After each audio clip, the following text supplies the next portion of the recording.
Tu n'es pas fait pour le mariage, s'est moquée ma sœur alors que ma famille me désinvitait une fois de plus. Alors, lorsque je me suis fiancé, j'ai réservé le lieu de mes rêves et j'ai envoyé des invitations à tout le monde sauf à eux. Les messages haineux ont commencé bien avant la découpe du gâteau.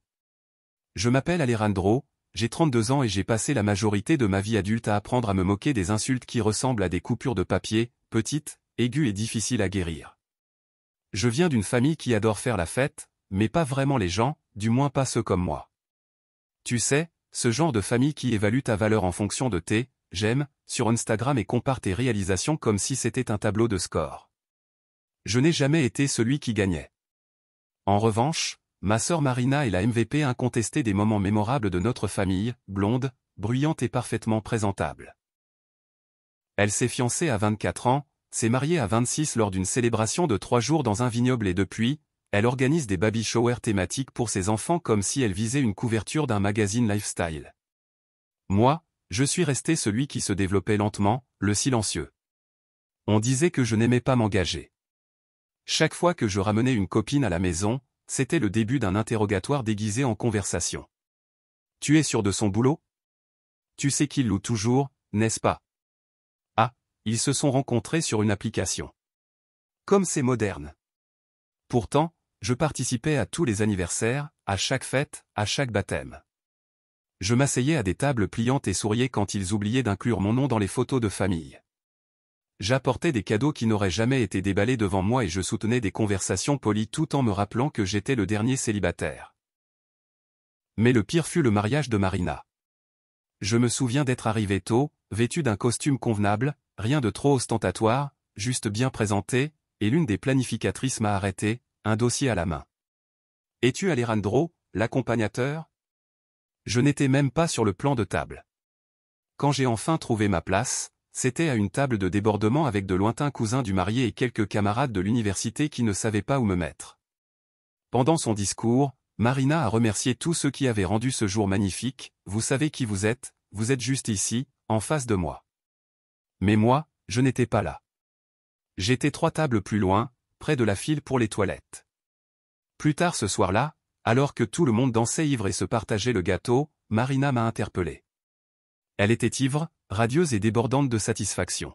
« Tu sais, hey, me dit-elle, tenant son verre de vin comme un sceptre. Il y a des gens qui ne sont tout simplement pas faits pour le mariage. Mais c'est bien, tout le monde n'a pas besoin d'être sous les projecteurs. » Elle a ri. Puis, elle m'a embrassé sur la joue comme si c'était un compliment, et non une poignard. J'ai souri. Je souriais toujours. Mais ce soir-là, je suis rentré chez moi et je ne lui ai pas parlé pendant 6 mois. Avançons de 5 ans. J'ai rencontré quelqu'un. Elle s'appelle Camilla. Elle est calme là où je suis anxieux, ferme là où je doute, et elle me regarde comme si j'étais suffisant, pas comme quelqu'un qui doit être poli ou justifié. Nous avons sorti ensemble pendant 3 ans avant que je ne lui fasse ma demande. En silence, sans fanfare, juste nous deux sur un sentier surplombant le lac. Elle a pleuré, a dit oui, puis a posé la question que je redoutais. Ta famille sera là.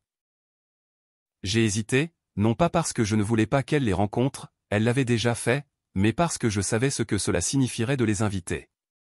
Les mêmes moqueries, les mêmes compliments venimeux, les étreintes de carton. Je lui ai dit que nous allions y réfléchir. Lorsque nous avons commencé à planifier le mariage, j'ai continué à reporter l'élaboration de la liste des invités. Camilla l'a remarqué. Est-ce vraiment si compliqué, a-t-elle demandé une nuit, en surlignant des prestataires dans un magazine de mariage. Je lui ai confié la vérité. Je lui ai parlé du mariage de Marina, des remarques, du sentiment que ma famille me faisait vivre comme un personnage secondaire dans leur pièce. Elle a écouté, sans me juger, elle a simplement pris ma main et a dit, « Alors peut-être qu'il est temps que tu écrives ta propre histoire. » Quelque chose en moi a changé. Pas par colère. Ce n'était pas encore la clarté. J'ai réalisé que j'avais passé des années à être blessé par des personnes qui ne remarquaient même pas le mal qu'elles causaient. Elles ne me haïssaient pas, elles ne me valorisaient tout simplement pas. Et j'en avais terminé de chercher une place à une table où je n'avais jamais été le bienvenu. Nous avons réservé un lieu à Rivera del Douro, pas ostentatoire, mais impressionnant. Des cabanes champêtres, des lumières suspendues entre les arbres, un espace pour la cérémonie avec vue sur les collines de Valladolid. Cela nous ressemblait. Nous avons gardé la liste des invités petites, des amis de Camilla, quelques-uns des miens, ses parents, quelques mentors, des collègues qui faisaient déjà partie de ma famille. J'ai pensé à ajouter Marina. Vraiment, j'ai même regardé le curseur clignotant à côté de son nom sur le tableau. Mais ensuite, j'ai remémoré son sourire moqueur, la table près des toilettes, sa remarque « Tu n'es pas fait pour le mariage » et je l'ai supprimé. Non pas par colère, mais pour la paix. Puis, j'ai éliminé le reste aussi, ma mère, qui oubliait toujours de me mentionner dans les nouvelles familiales, mon père, qui n'appelait qu'une fois par an juste pour dire combien il était fier du succès de ma sœur, mon beau-frère Alvaro, qui lâchait des blagues passives-agressives sur le fait que j'avais enfin réussi. Nous avons envoyé toutes les invitations, aucune n'était destinée à ma famille. Les conséquences n'ont pas été immédiates. Je suppose qu'il pensait que je ferais comme d'habitude, rester silencieux, arriver en retard, et remercier pour toute place qu'il voudrait bien m'offrir. Mais au moment où Camilla a publié la photo du « S » de la demande, avec sa main sur ma poitrine et la légende « J'ai hâte de dire oui sur les collines », entouré de ceux qui comptent vraiment, tout a explosé. Marina a été la première à écrire. C'est sérieux, tu vas te marier. Puis un autre message, et il n'y a pas d'invitation? Et encore un autre. Eh bien, je ne vais pas répondre. Ma mère a appelé 3 fois le lendemain matin. Elle a laissé un message vocal, Alejandro, ce n'est pas comme ça qu'on fait dans une famille. S'il te plaît, rappelle-moi. Mon père a envoyé un email, vraiment? Avec pour sujet, déception. Je ne l'ai même pas ouvert. Et puis est arrivé le gros message de Marina. Sérieusement, tu vas exclure toute ta famille après tout ce que nous avons fait pour toi? Très bien, mais ne viens pas pleurer quand tu auras besoin de quelque chose. Amuse-toi à faire semblant d'être marié avec ta copine bohème. Ça doit faire du bien de te sentir important enfin. J'ai regardé ce message pendant longtemps. Je n'ai pas répondu. Je n'en avais pas besoin. Pour la première fois de ma vie, je n'avais rien à expliquer. Quelques jours après cette pluie de messages, j'ai reçu un appel de mon oncle Ramon, le seul membre de la famille en qui j'avais jamais réellement eu confiance. C'est le frère aîné de ma mère, un électricien à la retraite avec une langue d'acier et un cœur qui ne se dévoile que quand on s'y attend le moins. Ça faisait un moment qu'on ne s'était pas parlé, mais j'ai répondu par curiosité. « Salut, Hale » a-t-il dit avec une voix encore ensommeillée, même si c'était déjà l'après-midi. « Écoute, je ne devrais probablement pas me mêler de ça, mais ta mère dit que tu fais une sorte de crise mentale. Que Camilla t'a enfermé ou quelque chose comme ça? Tout va bien? » J'ai ri, vraiment, tonton Ramon, je vais très bien, mieux que jamais. Je ne voulais juste pas que les gens qui m'avaient fait me sentir invisible pendant des années s'asseyent au premier rang comme s'ils l'avaient mérité. Il y a eu une longue pause. Eh bien, il était temps, ai-je finalement murmuré. Quoi? Tu pensais vraiment que je ne remarquerais pas? À chaque Noël, tu apportais des cadeaux pour leurs enfants et ils agissaient comme si tu étais le livreur. Chaque fois que tu amenais une fille, ils la faisaient passer pour un cas de charité. Et ne me fais pas parler de ce que Marina a dit à son mariage. J'ai dit à ta mère qu'elle allait trop loin. Elle a répondu, Alejandro, n'est pas du genre sensible. C'est là que j'ai su qu'elle avait cessé de te voir comme une personne et a commencé à te considérer comme un distributeur automatique. Cela m'a fait plus de mal que je ne l'avais anticipé. Pas à cause de l'insulte, mais parce que quelqu'un avait enfin remarqué. Je voulais juste un mariage tranquille, ai-je dit tout bas. Et tu l'auras, a-t-il répondu. Tu le mérites. Je ne t'appelle pas pour te faire culpabiliser, Alejandro. Je t'appelle pour te remercier d'avoir enfin pris position. Ils sont en train de devenir fous, non pas parce que tu les as blessés, mais parce que tu as cessé de te laisser blesser. Ce soir-là, j'ai parlé à Camilla de ce qu'il m'avait dit. Elle m'a simplement pris dans ses bras et a murmuré. Je suis tellement fier de toi. Mais les messages ne se sont pas arrêtés. Ils venaient de cousins que je connaissais à peine, d'Alvaro, le mari de Marina, et même de Mercedes, l'ami de ma mère de la paroisse, qui m'a un jour demandé si j'étais l'artiste, parce qu'apparemment être célibataire et silencieux équivalait à peindre des portraits dans un grenier. Chaque message avait un ton différent. Certains étaient déguisés en culpabilité, d'autres étaient des attaques directes, mais tous servaient dans la même soupe toxique. Comment oses-tu te retirer de notre récit? Et puis est arrivé le groupe. Oui, un chat familial complet. Je n'avais pas vu d'activité là-bas depuis des années, mais soudain, ça s'est illuminé comme un arbre de Noël. Marina a lancé la discussion. Je voulais juste que tout le monde sache qu'Alejandro se marie et n'a pas invité sa famille. Elle a joint une capture d'écran du poste de Camila. Ma mère a intervenu. Nous sommes tous le cœur brisé. C'est comme si nous ne connaissions plus notre propre fils. Puis, évidemment, Fernando, avec son tact habituel. Il a toujours été égoïste, c'est juste qu'on ne voulait pas l'admettre. J'ai regardé cette conversation pendant 10 minutes. Pas parce que je ne savais pas quoi dire, mais parce que je savais exactement quoi ne pas dire. J'ai quitté le chat sans écrire un mot. C'est à ce moment-là que les choses ont commencé à devenir sérieuses. Incapable de lâcher le protagonisme qu'elle croyait que je lui avais volé, Marina s'est tournée vers les réseaux sociaux.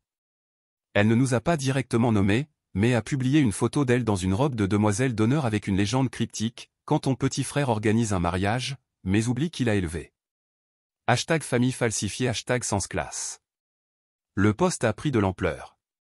Ses amis ont commenté des choses comme « Ouf, les familles peuvent être épouvantables. Tu es une sainte, Marina. » Certaines m'ont même tagué. Je ne répondais pas non plus à cela. Mais alors la mère de Camila, cette femme bénie, est intervenue dans le chat avec un commentaire, intéressant point de vue, surtout en tenant compte que j'ai vu Camila et Alejandro tout payer eux-mêmes, tout organiser eux-mêmes et se soutenir mutuellement sans demander un centime à quiconque. Il semble qu'ils savent parfaitement qui est leur véritable famille. Ce commentaire a reçu plus de likes que le post original de Marina. Et c'est là que ça a commencé à devenir étrange. Une semaine avant le mariage, j'ai reçu une lettre par la poste sans expéditeur, mais j'ai reconnu l'écriture immédiatement. C'était de ma mère.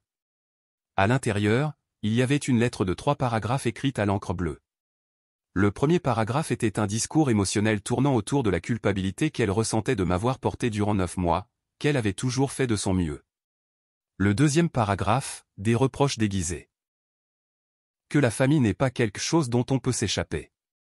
Que je la faisais honte devant les parents, que je devrais réfléchir à l'image que je renvoyais. Et le troisième paragraphe, c'était le coup final. Si tu épouses cette fille sans inviter ta famille, mieux vaut ne pas revenir. Ne m'appelle pas quand tu auras besoin d'aide. N'attends pas qu'on te reçoive à Noël. Les actes ont des conséquences, Alejandro. J'ai replié la lettre avec précaution. Je l'ai mise dans l'enveloppe et l'ai glissée dans le tiroir avec les anciennes cartes de réponse. Je ne l'ai pas montrée à Camila tout de suite, non pas parce que je voulais la protéger, mais parce que je ne voulais pas qu'elle porte un poids que je portais déjà depuis des années. Le matin du mariage, je me suis réveillé plus tôt que prévu. L'air était frais, le ciel nuageux avec cette douce lumière parfaite pour les photos. Camila se préparait dans une autre cabane. Je prenais un moment pour moi, sans bruit, sans téléphone, juste le murmure du vent dans les pins et l'arôme de quelque chose de nouveau qui commençait. Et puis, le téléphone s'est allumé, un numéro inconnu. J'étais sur le point de l'ignorer, mais quelque chose me dit de répondre. C'était Marina. Je veux juste savoir pourquoi, a-t-elle dit sans salutation. Pourquoi nous fais-tu ça, à moi? Après tout, je me suis assis sur le bord de ma véranda. Tu ne le sais vraiment pas? Non, je ne le sais pas. C'est la chose la plus cruelle que tu aies faite. Ne pas inviter ta propre famille. Nous avons été humiliés. Les gens demandent. Ils se demandent si quelque chose ne va pas chez toi. J'ai laissé le silence s'étendre. Puis j'ai dit, Marina, tu m'as dit que je n'étais pas fait pour le mariage, que je ne méritais pas d'être au centre. Tu m'as fait sentir petit pendant des années. Et maintenant que je suis enfin heureux, ça t'embête que je ne t'ai pas donné un siège au premier rang. Tu exagères, elle a sauté. C'était une blague. Mon Dieu, tu es tellement sensible. Il était là, l'expression de toute ma vie. Je ne suis pas sensible, ai-je murmuré. Je suis fatigué. Elle a essayé de parler à nouveau, mais j'ai raccroché. Puis j'ai éteint mon téléphone. Quand les invités ont commencé à arriver, je me sentais plus léger que jamais. La musique jouait, des rires doux flottaient dans l'air, et un par un, les personnes qui avaient choisi d'être dans ma vie apparaissaient, la joie dans les yeux. Juste au moment où je me positionnais derrière les arbres, attendant mon tour d'entrée à l'hôtel, la coordinatrice a couru vers moi, les yeux écarquillés, hors d'haleine. Y a-t-il quelqu'un à l'entrée? J'ai levé un sourcil. Qui? Ta mère et ta sœur. Et je crois que ton père est garé de l'autre côté du chemin. Ils ne sont pas sur la liste, mais ils disent que c'est une urgence familiale. Je l'ai regardé fixement, le cœur calme. Puis j'ai souri. Dites-leur que la liste des invités est définitive. Et j'ai marché vers l'hôtel. La cérémonie était tout ce que je ne savais pas avoir besoin. Pas de mur de fleurs, pas de drone, pas de quatuor à cordes, juste des amis proches, des regards chaleureux et des vœux nés d'avoir traversé des tempêtes ensemble. Quand j'ai vu Camilla marcher vers moi, avec ses cheveux tressés ornés de petites fleurs sauvages et ce sourire serein et radieux, j'ai compris combien j'avais progressé, non seulement depuis ce jeune homme maladroit assis au fond, mais aussi depuis l'homme qui se courbait pour qu'on le tolère. Je n'ai pas pensé à ma famille pendant les vœux, pas une seule fois. Mes mains ne tremblaient pas. Ma voix ne vacillait pas. Leur absence ne se faisait pas sentir comme une perte, mais comme un espace pour respirer, pour me tenir droit, pour occuper le devant de la scène sans que personne ne lève les yeux au ciel derrière. La cérémonie s'est achevée entre rires, applaudissements et étreintes qui duraient un peu plus longtemps, parce qu'elle venait de personnes qui ressentaient réellement ce moment. Tous se sont lentement dirigés vers la zone de la réception. Un espace en plein air, magnifiquement illuminé, avec de longues tables en bois, des lumières suspendues et une douce musique flottant dans le crépuscule. Cela semblait tout droit sorti d'un rêve paisible, élégant, sans prétention, intime sans être petit. Puis la photographe s'est approchée de moi, le sourcil froncé. Et, a-t-elle dit doucement, il y a un groupe de personnes au bord de la forêt, près du chapiteau. Ils ne sont pas encore entrés, mais ils regardent. Veux-tu que je fasse quelque chose ? Ma mâchoire s'est tendue même avant que je ne me retourne. Je savais déjà. Évidemment. De l'autre côté du chemin de gravats, à moitié caché derrière les arbres, se tenaient 3 silhouettes. Rosa, ma mère, vêtue d'une robe bleu pâle qu'elle avait déjà portée des années auparavant à une exposition. Debout, rigide, les bras croisés. Julian, mon père, les mains dans les poches, feignant de lire un prospectus du gîte voisin, comme s'il ne dévorait pas des yeux le chapiteau nuptial. Et bien sûr, Marina, dans un costume pantalon blanc éclatant. Je pouvais voir son visage, même de loin. Lèvres pincées, narines dilatées, elle scannait les tables comme si elle essayait de jauger ceux qui la connaissaient et ceux qui remarqueraient son absence. Je me suis tourné vers la photographe et j'ai souri. Tu n'as rien à faire. Cadre juste un peu tout en ouvrant. Ils vont apparaître en arrière-plan. Elle a ri, visiblement soulagée, et est retournée à son appareil photo. Mais alors que je les observais, tous les trois, comme des esprits non invités rôdant autour de mon bonheur, quelque chose en moi a de nouveau changé. Ce n'était ni de la colère, ni de la peur, ni même de la satisfaction. C'était de la clarté. Ils ne sont pas venus par amour, ils ne sont pas venus parce qu'ils me manquaient ou parce qu'ils regrettaient quoi que ce soit. Ils sont venus assister à ce qu'ils croyaient être leur droit de regard. Ils n'étaient pas là pour se tenir aux limites de mon bonheur et décider combien j'en méritais. Et maintenant qu'ils n'avaient plus pouvoir sur cela, ils ne savaient pas quoi faire d'eux-mêmes. Les discours ont commencé juste au moment où le soleil se couchait, teignant tout d'un ton doré que les photographes recherchent comme de l'or. Le père de Camilla a porté un toast émouvant qui a fait rire et pleurer à la fois. Ensuite, mon meilleur ami Oscar s'est levé, a levé son verre et a dit quelque chose qui a plongé toute la tente dans le silence. À Alejandro, l'ami le plus loyal que j'ai jamais eu, celui qui a passé des années à donner de l'amour à des gens qui ne savaient pas le voir, celui qui a enfin trouvé quelqu'un qui le voit et le choisit. Ce type a encaissé plus de coups durs de la vie que la plupart des gens avec le double de son âge, et il a toujours été là pour tout le monde. Mais aujourd'hui, il s'est choisi. Et il était temps. Il y a eu des applaudissements. Certains se sont levés. Je n'ai pas pleuré, mais j'aurais pu le faire, parce qu'à ce moment-là, j'ai compris que la version de moi qui suppliquait d'être vue n'existait plus. La personne assise à cette table n'avait rien à prouver à personne. J'avais déjà gagné, non pas par vengeance, mais par la récupération de la vie qui m'avait toujours été refusée. Juste au moment où il commençait à servir le dessert, des tartelettes aux pommes et des carrés de tiramisu, mon téléphone a vibré. Un message de Marina. Tu vas vraiment le regretter. Sans contexte, sans explication, juste du poison concentré en une seule phrase. J'ai montré l'écran à Oscar. Il a lu et a sifflé doucement. Waouh, elle croit vraiment que c'était au sujet d'elle. Je souriais. J'ai bloqué son numéro sans dire un mot.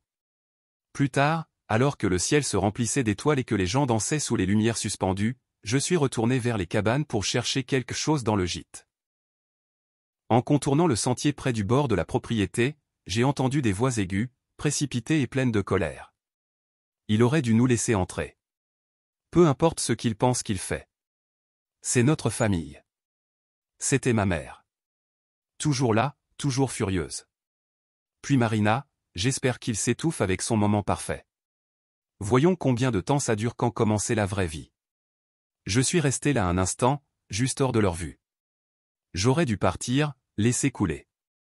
Mais quelque chose en moi, ces années de silence, la fierté avalée, les fois où j'ai accepté d'être le surplus, m'ont poussé à avancer, et je l'ai fait. J'ai fait un pas entre les arbres jusqu'à me retrouver devant eux. Les trois se sont sursautés. Ma mère a laissé échapper un soupir. Marina a plissé les yeux. Mon père ne m'a regardé que. Je sais que vous êtes en colère, ai-je dit calmement, d'une voix ferme. Mais vous n'avez pas été des invités. Vous n'avez jamais été invité, car ce jour ne concernait pas la rectification de votre vision de moi, mais la célébration de l'homme que je suis sans vous. Et le fait que vous soyez ici, caché entre les arbres, au lieu d'être entouré d'amour, me confirme que j'ai pris la bonne décision. La mâchoire de Marina s'est crispée. Tu crois que tu es meilleur que nous maintenant? Non, ai-je répondu. Je pense que je suis enfin libre de vous. Et je me suis retourné. Je suis rentré vers les rires, la lumière et les gens qui s'étaient bel et bien présentés. Je n'ai pas regardé en arrière. Chaque pas était un soupir que j'avais contenu pendant des années. La fête continuait de vivre derrière moi. La musique flottant entre les arbres, les lumières brillantes comme des petites étoiles. Le rire de Camilla, chaud et pur, résonnant avec une joie que je n'avais jamais connue lors d'aucune réunion de famille. Je n'avais pas besoin de voir leur visage pour savoir ce que je laissais derrière moi. Je le ressentais. Trois personnes debout en silence, surprises de voir celui qu'elles pensaient toujours revenir à plat ventre. Cette fois, je continuais d'avancer. En revenant à la réception, Camilla m'a vu de loin depuis la piste de danse. Elle était pieds nus, les chaussures abandonnées sous une table. La robe flottait alors qu'elle tournoyait lentement avec sa nièce dans les bras. Elle m'a souri comme si rien dans le monde ne manquait. Et pour la première fois de ma vie, j'étais entièrement d'accord. Nous avons dansé, ri, coupé le gâteau sans un seul commentaire passif-agressif, sans photo forcée. Nos amis ont porté des toasts avec des discours maladroits et drôles. Quelqu'un a renversé du vin rouge et a accusé les fantômes du passé. Les gens sont restés jusqu'à tard dans la nuit, beaucoup plus longtemps que prévu. Personne ne regardait l'heure, ils étaient juste là, et moi aussi. Quand tout a pris fin, je me suis assis avec Camilla sur le porche de la cabane, enveloppée dans une couverture en silence. Je les ai vus, a-t-elle murmuré. Je sais, ai-je chuchoté. Mais il ne pouvait pas gâcher ce moment, même en essayant. Elle a alors sorti une enveloppe blanche. Elle est arrivée pendant que tu te préparais. Je n'ai pas voulu te donner ça avant la cérémonie. Je l'ai ouverte. J'ai reconnu l'écriture de Rosa, un chèque de 9000 € et une note. Ne laisse pas la fierté ruiner ton mariage. Pense à ton futur, maman. Pas de signature, pas d'amour, juste la supposition que je pouvais encore acheter ma place. J'ai souri et j'ai jeté le chèque au feu. Les flammes l'ont transformé en cendre. Camilla n'a rien dit, elle a juste serré un peu plus la couverture. Une semaine plus tard, nous étions de retour chez nous, mariés, en paix, mais le silence de ma famille bientôt se brisa.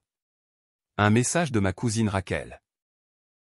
Ta mère dit que tu as eu un effondrement, que tu as interdit à la famille d'entrer parce que Camilla ne les aime pas, mais sur les photos, on a l'air heureux.